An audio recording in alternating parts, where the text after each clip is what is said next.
Hey guys, it's Gage from PSP Kingston. I'm a fitness instructor here at the base, bringing you guys an online workshop today, as you can see from the title card of my PowerPoint, with regards to improving sleep. Pre-recording this one since it's going out on Labor Day, September 7th, so hope everyone is enjoying your Labor Day long weekend. I'm going to break this section, this PowerPoint down into 4 sections. So the first thing I want to chat to you guys about is why we would want to improve sleep with regards to training, how that impacts our training. This is obviously a fitness adjacent webinar. So although there are a lot of sleep kind of tangents we could go on that are not fitness related, I'm going to try to stick to content that is mostly fitness related, maybe with some health and general wellness stuff as it pertains to our training. So first one, we're going to talk about why we would want to improve sleep. We're going to do a bit of an outline on some of the common terms we're going to use. We're going to talk a little bit about the effects of sleep deprivation.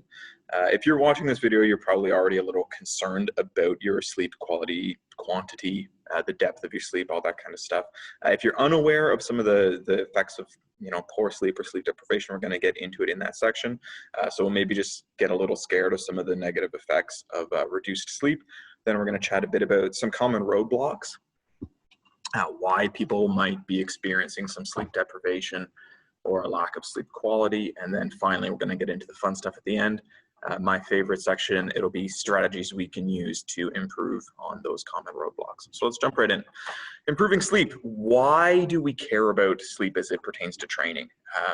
This is a pretty foundational aspect of training, in my opinion. It's a subject I'm pretty interested in, passionate about, so I really jumped on the opportunity to bring this one for you guys. So sleep and fitness do go hand in hand. A lot of folks I work with are generally athletes, especially, kind of aware of the importance of training and nutrition. They often put a lot of effort into what they eat, what they drink, what their sessions look like, long-term periodized planning, etc. Quality of their movements, mobility work. Sleep is often given short shift though. It's sometimes treated as an afterthought. You kind of just do what you can, get as much sleep as you can or can't. But it can have as much of an impact on the outcomes of our training as a lot of those other factors, especially if it's something that you don't put much attention on. It's probably a bit of a low-hanging fruit for you. So some of the strategies we're going to discuss later in this video, if you're like completely treating it like an afterthought, these might really help you out. It could be something that's holding you back quite a bit if you're really putting all your eggs in those other baskets. It's also a big part of the balance strategy. So the CAF released a new wellness physical fitness strategy in 2019 that includes sleep as one of the 4 key pillars to overall wellness and physical fitness. So they also have, it's kind of grouped in as sleep and rest is the way that they group it in the pillars. So it's really important basically for us to get an appropriate quality and quantity of sleep. So I'm going to do a bit of an overview on some of the terms and some of the general guidelines that we see. So in researching this, most common sleep recommendation guidelines were around 7 to 8 hours per night for healthy adults to enjoy and thrive in optimum daily living. So we can kind of consider that an ideal baseline and then build from there. So although that's enough for necessary recovery wellness for a non-athlete, it probably won't be enough if you're planning to train hard, really push volume, intensity, and expect yourself to recover from that. Sleep is a restorative process. Training is not a restorative process. So generally, the more training we layer into our lives, the more we need restorative processes to kind of counteract that, right? We can't just layer on stresses of training forever and expect that to be a productive practice for us. It's kind of like digging a ditch. We need to, if we take the dirt out, we need to put the dirt back in so we can, dig it again the next day. Kind of a weird analogy, but that might land for you. Generally, though, the more physical activity you do, the more the muscles and the nervous system will break down in fatigue in the natural course of experiencing stress in the body. So what do we mean when we say sleep deprivation, sleep quality, and sleep hygiene? You're going to hear me use these terms a few times, so I just kind of want to get this out of the way. Sleep deprivation, the situation or condition of suffering from a lack of sleep. Pretty straightforward there. Sleep quality is a little more fluid. It's an umbrella term that you guys can kind of see it on the PowerPoint right here, but it consists of aspects of duration, disturbances in your sleep, so sleep latency, number of arousals, sleep depth, restfulness, that kind of stuff. And then sleep hygiene would be the habits and practices that are conducive to sleeping well on a regular basis. So any habits or routines that contribute to kind of improve sleep quality or combating sleep deprivation. So we're going to move on to some effects of sleep deprivation. I did a lot of research on this one. I have a slide towards the end with some of the references. But if you're curious on the research at all, feel free to like reach out to me personally or anything. Reach out to PSP and get in touch with me, and we can kind of discuss some of this stuff. I'm going to blow through just a few quick studies that I found and some of the negative effects from those. Again, we're going to try to keep this to things that pertain to training, fitness, physical wellness. There is a lot of research in this area, though. So if something that you're interested in, or maybe this stuff doesn't super apply to you, I tried to stick to the things that really hit the biggest points. So first one, I got this from the University of Chicago. It was a study from the Sleep, Metabolism, and Health Center, which found that men who slept less than 5 hours a night for 1 week in a laboratory had significantly lower levels of testosterone than when they had a full night's sleep. Low testosterone has a host of negative consequences for young men, and not just in sexual behavior and reproduction. It's critical for building strength, muscle mass, bone density. If you're interested in training, you've probably heard a bit about testosterone effects on your training and your physical fitness before. So to have a deep decline in testosterone from deprived sleep is definitely not something we want. The study also referenced that 15% of working Americans who participated in the self-reported survey were sleeping at the same quality, quantity, or less as the participants in the study. 5 hours a night is not a lot. It's kind of alarming to me that 15% of people are sleeping that number or less.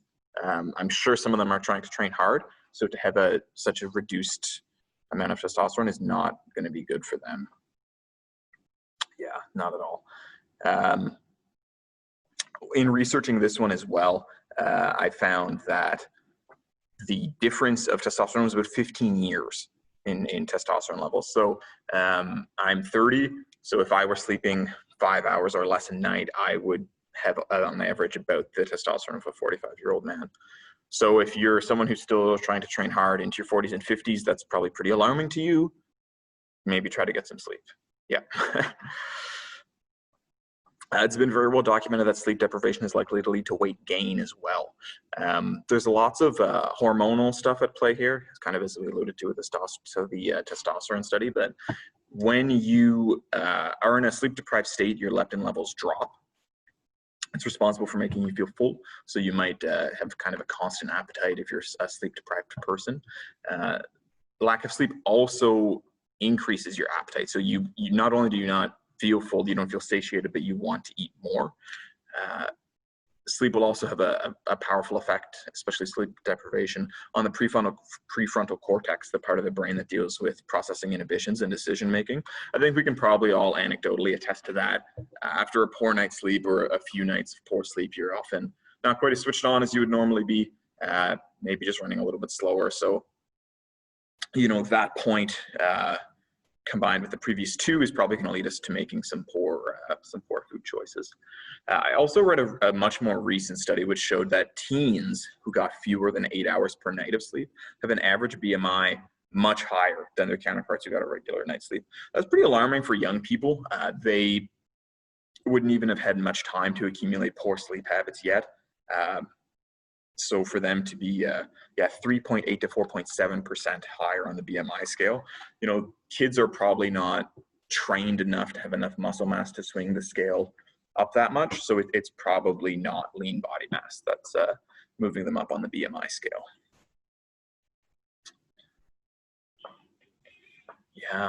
Yeah, this one was upsetting. This was from 2010. It was basically insufficient sleep insufficient sleep undermines dietary efforts to reduce adiposity. It came to some pretty startling conclusions that may have significant implications for aspiring bodybuilders, physique athletes, or just general folks kind of training with body composition goals. So the intervention in this one, they had two groups. both of which maintained an equated caloric restriction. So they were at equal amounts below their maintenance calories. One group slept for a full night's sleep, a very generous 8.5 hours. The other one was restricted to only 5.5. This went on for 2 weeks, so 14 days and 14 nights. The researchers found that although the total weight loss, so just the black and white number on the scale was virtually identical between both groups, the sleep restricted group lost 60% more lean muscle mass than the control group. So sleep restriction decreased the fraction of weight lost by, like fat lost, by about 55%. So although they both lost pounds on the scale, the sleep restricted group lost a considerable amount of that from their lean body mass, which generally is not what folks who are concerned with body composition or weight loss are trying to do, right? We're generally not trying to lose that lean body mass. We're trying to hold on to as much of that as we can. So although the number is the same, this is actually a massive difference in body composition outcomes, right? So although the black and white numbers are largely unchanged, the reduced group lost a considerably higher amount of lean body mass than the adequately rested group. One caveat to this that I put on the PowerPoint because I didn't want to forget though, is that there was no resistance training component to this study. So if there were some kind of equated training program between the groups, we might have seen a different outcome. I would guess that probably the sleep deprived group would still be losing more of their weight from lean body mass than the adequately rested group, but it's just worth noting before we move on. Sleep deprivation has long been shown to impede several performance metrics along varying timelines. The first performance outcomes that seem to be impacted are explosive power, speed, response time, and coordination. These qualities can be seen to depreciate after a mere single night of reduced sleep. So that's a pretty big deal if you're an athlete or an aspiring athlete in some sport with a high skill quantity, right? If you're someone who's like doing any catching or throwing or drills or running routes or anything like that, where response time, coordination, and speed are a factor, a single night of reduced sleep is going to impact your performance on those things, which kind of makes sense when we talked earlier about the prefrontal cortex and cognition, right? Those things are very high skill, kind of high twitch activities. So it would make sense that they would depreciate first, right? Strength qualities seem to be retained for a little bit longer, often even for a few weeks, but eventually the same drop-off in performance is observed. This is significant, not just for the decrease in the performance itself. They noted this in the study that this was kind of a side effect, but also because these drops in performance across many physical attributes and, attempting to continue with your regular training, practice, game, whatever, when you're at a reduced ability, it could be a pretty direct cause of injury, right? So not only is the performance lower, but you're going to be increasing the injury risk as well. Cognitive decline and fatal illnesses are much more common, and in some cases more pronounced in those suffering from sleep deprivation. A lack of sleep puts you at risk not only for higher rate of obesity, but also for heart disease, heart attacks, hypertension, and diabetes. Chronically sleep-deprived individuals are about twice as likely to develop dementia and Alzheimer's. That was according to a study from the Washington University School of Medicine. They published that in the Archives of Neurology. That one was pretty alarming to me. About twice as likely to develop dementia and Alzheimer's is pretty scary. I think we can all attest to sleep deprivation having a bit of a negative effect on our mental abilities and emotional state, kind of like we talked about up above with, sleep. We've all been in a bad mood, right? You've maybe experienced a decrease in cognitive ability, mental abilities, emotional state. That, as it directly relates to training, could be related to just kind of being in a bad mood. Maybe you don't want to train if you're constantly tired. Maybe you try to train, your sessions go poorly, you perform poorly because of the drop in performance we discussed before. So you probably will develop a bit of a lack of an intrinsic motivation to train at that point, and I would not blame you for that being the case. The last negative point that I will touch on before moving on is that sleep debt can accumulate very, very quickly. So in one study from 2016 that I read in preparing for this video, researchers measured potential sleep debt in young men.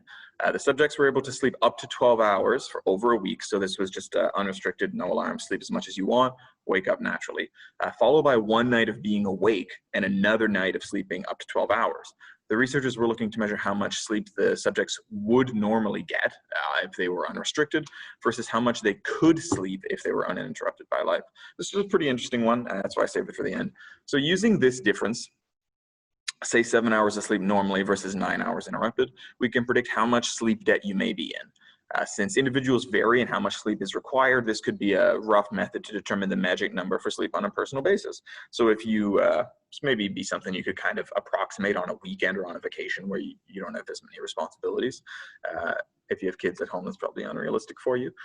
But basically, what these guys found was that researchers found that it took around 4 days of sleeping in to bring you back to normalized levels after even 1 hour of sleep debt.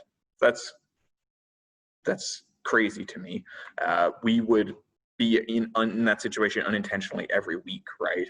I don't know if anyone has their sleep so regimented that they don't deviate by an hour day to day, right?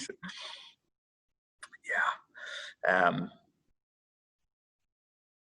We got to do our best, though. That one was alarming for me, I'll admit. So let's move on and chat a bit about some common roadblocks. So this was, I just pulled these from a self-reported survey and just from asking some friends what they found the most common roadblocks to improving their own sleep was. So first up, I did want to get this out of the way first, that many causes of sleep deprivation are tied to medical conditions, illnesses, or medication. So those causes are not necessarily within the scope of this video. And if you are experiencing sleep deprivation or reduced sleep quality for any reason that falls into like a medical category, the stuff that we're going to discuss in this video may not be helpful for you. Some of these factors might be outside of your control too, even the non-medical stuff. Some of the stuff we're going to discuss, it might just be an unavoidable part of your life. That's okay, and I don't mean to like villainize or make anyone feel bad about those things. We can, maybe it's just unavoidable for whatever reason.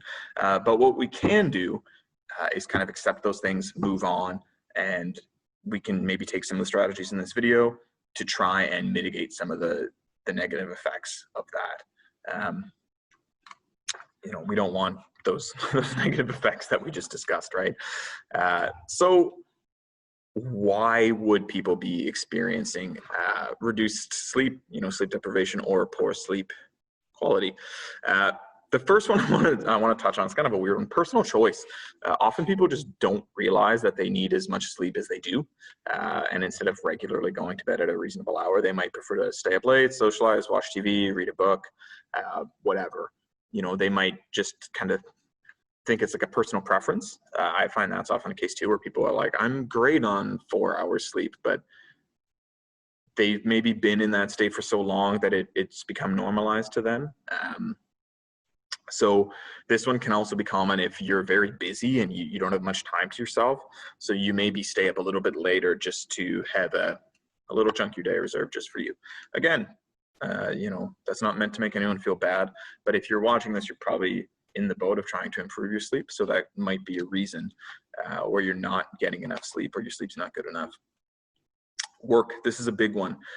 People who do shift work especially, it disrupts their sleep-wake cycles on a regular basis. Frequent travelers, air crew, often would tend to have a bit of an erratic sleeping pattern as well. Working night shift is terrible for this. I grew up with a father who is a shift worker, and seeing his sleep patterns being as aware of sleep as I am now, scary for me. So you might, but again, this is a kind of one of those ones where it might be unavoidable for you. So you might just need to adopt some of the practices we're going to chat about in a minute to try to make your sleep, as good as you can given the circumstances. Sleeping environment we got next. So sleep may be disrupted for a large range of environmental reasons.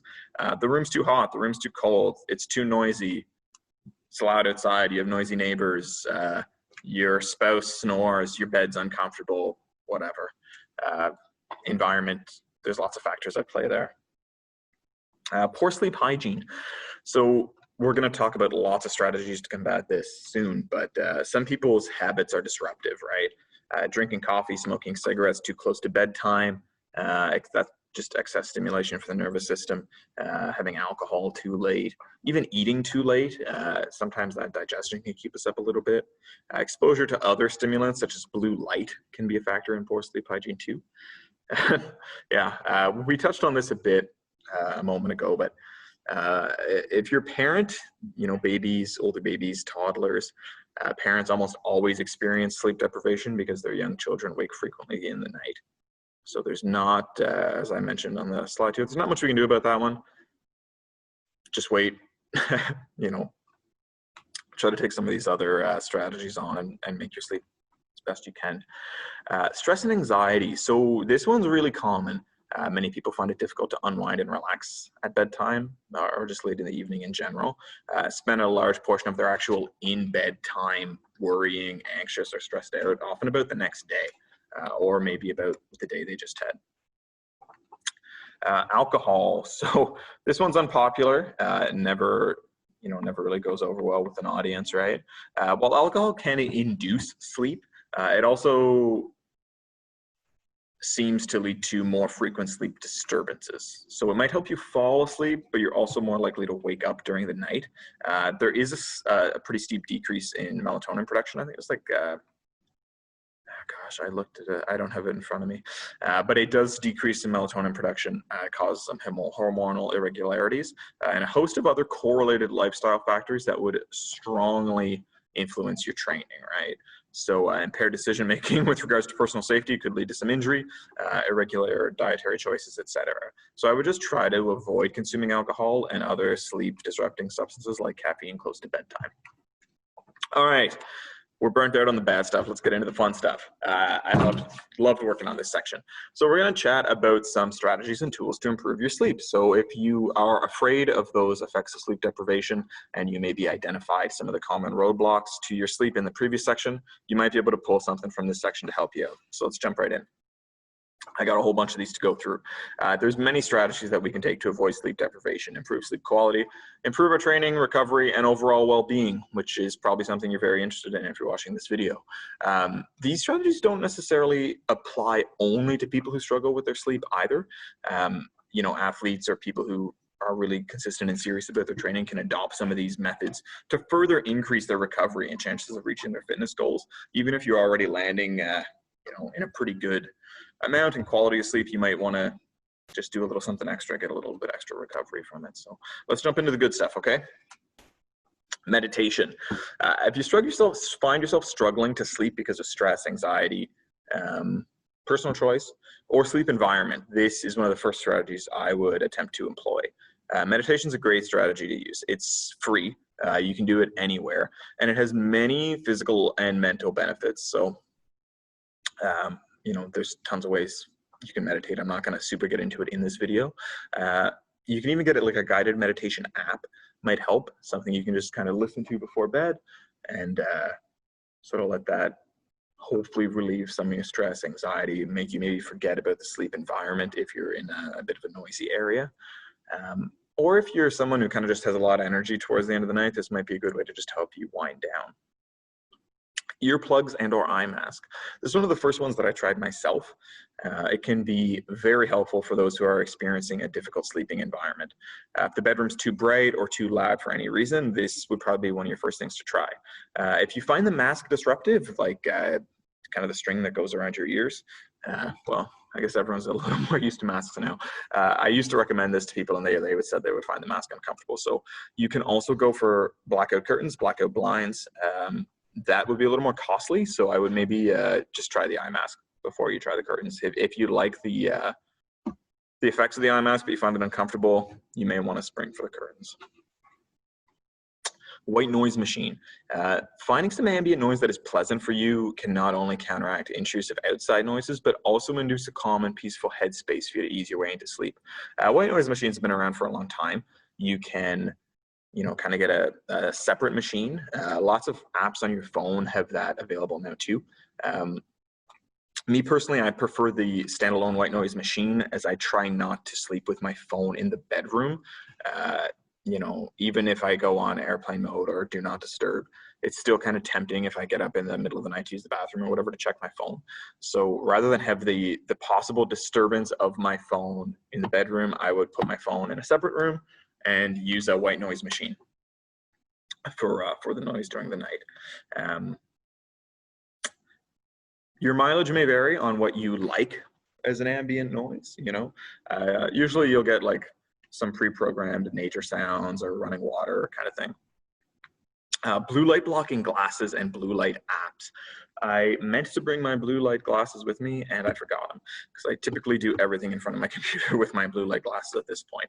So as we have collectively logged more and more screen time, especially probably over the last 6 months or so, we've also collectively exposed ourselves to much more blue light. So during the daytime, blue light is kind of good. It keeps us awake and stimulates us, but it also affects our sleep cycle if we're exposed to blue light too much before going to bed. So too much blue light causes increased irregularities to our circadian rhythm and may make it harder to sleep. There's lots of ways you guys can mitigate this though. Most apps and MacBooks will have a blue light filter on them, so you can kind of just have a permanently orange tinted screen. You can also try the blue light blocking glasses. I recently got into that.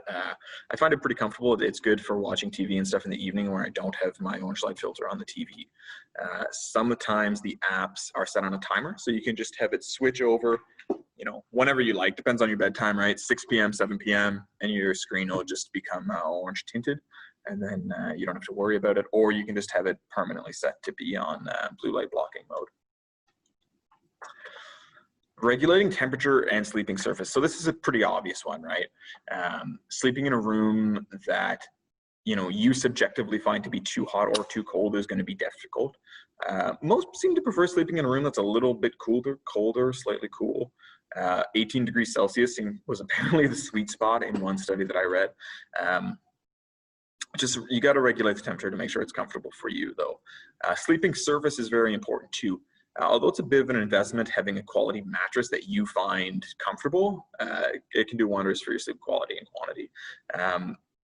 Anecdotally, just personally, I recently got a new mattress. Yeah, it took a little convincing. I know it is a big investment, it's a big purchase, but if this is something that's a huge concern for you, you'll probably be sleeping on that mattress for a long time, so you probably should find it comfortable.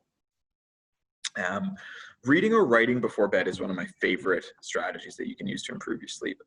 These are the great ones to use to limit your blue light exposure. So rather than watching TV before bed, if you can spend a little time reading or writing.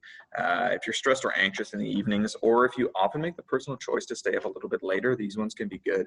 I'm going to dive into this one a little bit more. In terms of reading before bed, so if you really struggle to fall asleep, I've heard some folks say that you can read a book that you've read before, so that's not too stimulating and it doesn't keep you awake, so you know what's going to happen. Personally, I don't really care what you read. I think it's great to get a few pages in before bed, though. And then in terms of writing before bed, I'm not talking about creative writing. That would be crazy, right? Probably a little too stimulating to work on that kind of stuff before bed as you're trying to fall asleep. What I would recommend you do, though, if you're someone who struggles with stress and anxiety in the evenings, would be to maybe keep a little journal. You can just like write about your day, get some of your thoughts out. If those things kind of plague you during the night, having them down on paper, getting them out of your head, that can be really helpful. If you're stressed about the next day, making your to-do list for the next day before you go to bed can be really helpful too. When I'm feeling overwhelmed, that's often something I'll do. It just feels like now, you know, everything's out. I have a plan in place. I can go to sleep without worrying about it. So this one, obviously a free option. I would really recommend this for folks who are kind of feeling overwhelmed at the end of the day.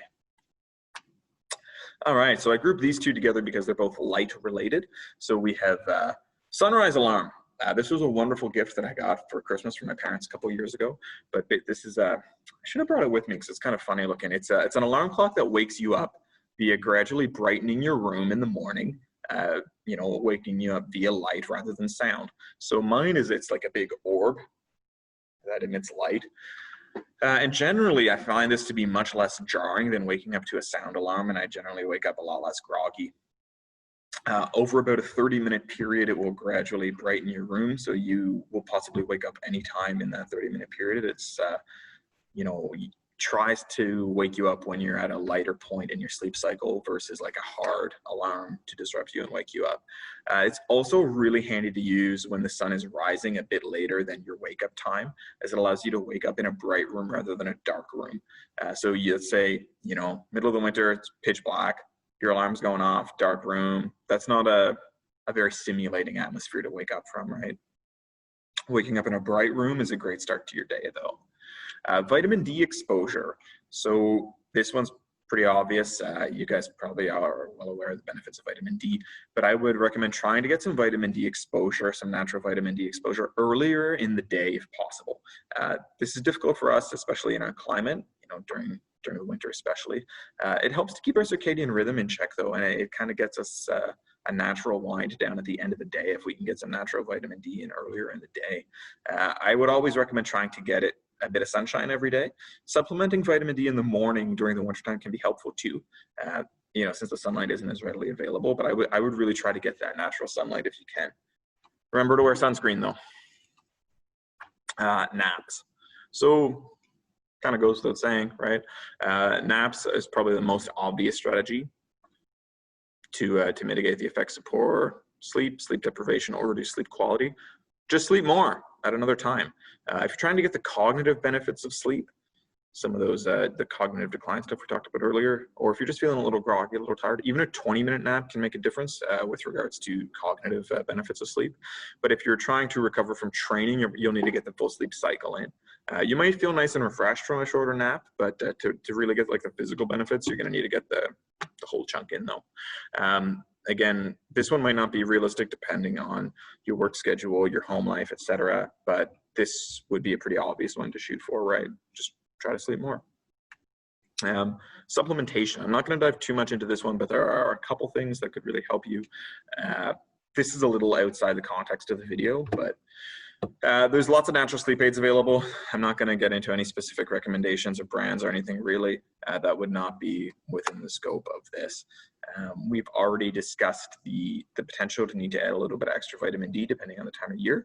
You might also want to consider a very mild dose of melatonin, probably no more than 3 milligrams. If you take a bit too high of a dose, like sometimes you see 5-10 milligram products out there, that can have a bit of a disruptive effect to your natural melatonin production. So, when you stop taking that 10 milligram melatonin, then the 1-ish milligram you produce naturally is probably not going to be quite enough for you, and you might be back kind of right where you started. So don't take too much. A little bit of magnesium can help too. That can really help with falling asleep as well as avoiding sleep disturbances during the night. This is a good one. This is a favorite in our house. So try to avoid excess time in bed and make your bed.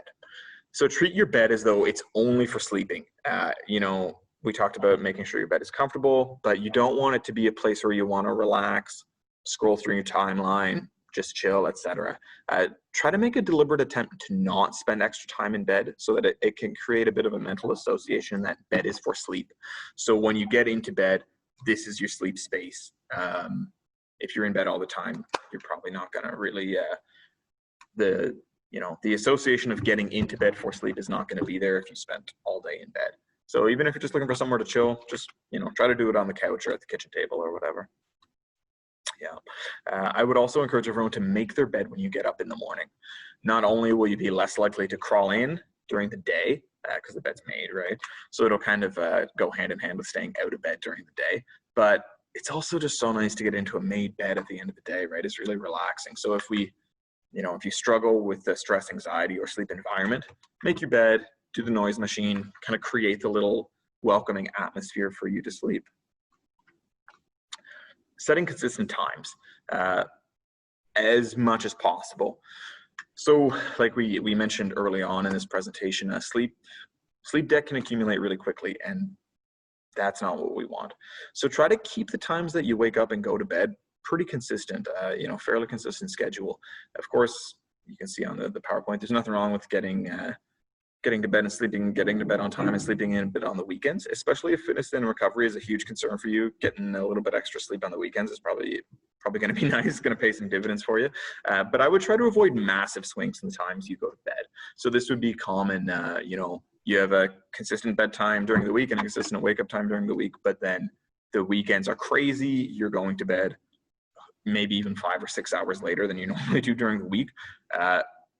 In a way, you're kind of giving yourself like intentional jet lag at that point, and I would really avoid against it if training seriously and your fitness is a huge priority for you. We don't want that.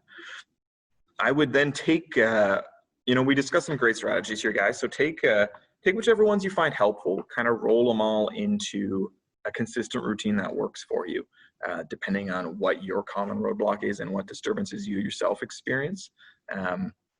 Some things may be more helpful for you than others. I know there's a lot on that list, and I wouldn't expect most anyone to employ all of them. I think I've tried every single one of these at one point or another. I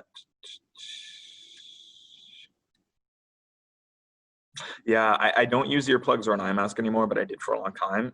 Everything else is something I presently do, and I get some good bedtime routine and feedback and effects from that. So make this new routine, reap the rewards, improve your sleep, improve your overall being, reach your training goals. If you guys have any questions, feel free to reach out if you want some specific recommendations on any of the stuff we talked about. Aside from that, thanks for tuning in, guys, and enjoy your long weekend. PSP Kingston, the health and wellness provider for the military community.